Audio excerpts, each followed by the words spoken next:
Hello everyone, রাহির birthday celebration হয়েছিল 31 December. আর সে তার জন্য চলে এসেছে ওর বার্থডে স্পেশাল কেক। তো দেখো কেকটা যতটা না সুন্দর দেখতে, এর থেকে বেশি সুন্দর ছিল খেতে।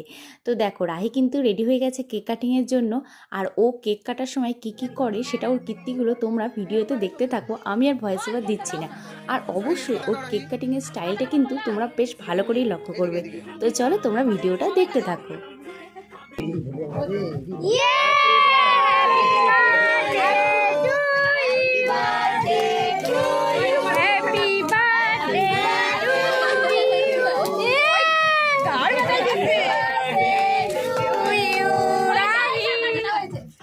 Wow.